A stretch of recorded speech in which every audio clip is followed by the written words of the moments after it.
Et si le cœur de la guerre ivoirienne n'avait jamais été à Abidjan, mais à Ouagadougou, loin des caméras, dans les ruelles silencieuses du Burkina Faso, un président aurait dirigé la rébellion sans jamais apparaître sur le champ de bataille.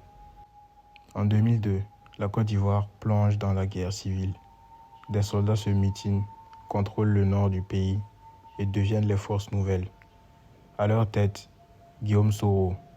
Mais derrière Soro, un homme tire les ficelles. Blaise Compaoré, le président du Burkina Faso. Officiellement, le Burkina est neutre.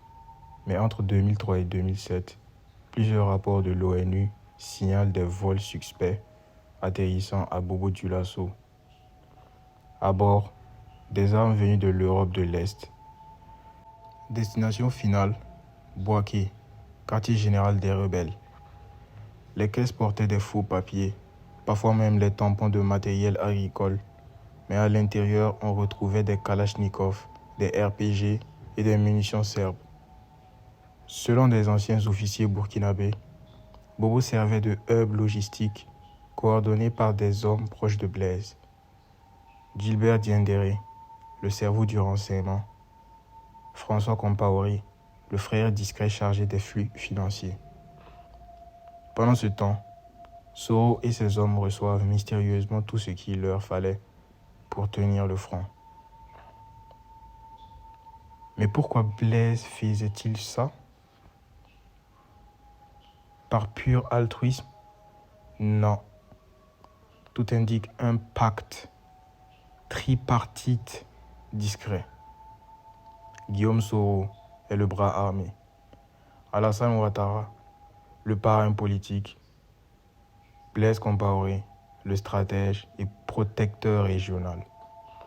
Blaise offrait le territoire et les armes, Soro les troupes et Ouattara la légitimité internationale.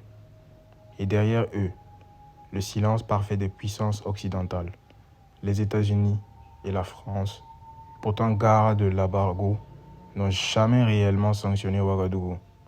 Au contraire, Compaoré fut désigné médiateur officiel du conflit ivoirien. Un comble. Le fournisseur d'armes devient l'arbitre de la paix.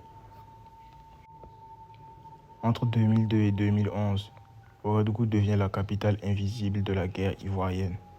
Des milliers de jeunes Ivoiriens formés au nord du Burkina dans les camps improvisés avant de retourner au front. Des convois d'armes traversant la frontière la nuit sous protection militaire. Et tout cela sous le regard complice d'un État qui se disait pacifique. Mais la vérité est plus cynique. Compaoré cherchait à devenir le pivot de la stabilité régionale. En contrôlant la guerre, il contrôlait aussi les négociations de paix, les contrats de reconstruction et l'accès aux leaders ivoiriens. C'était plus qu'une guerre, c'était une stratégie de domination politique déguisée en médiation diplomatique. Le jour, Blaise Compaoré parlait de paix. La nuit, ses avions faisaient la guerre.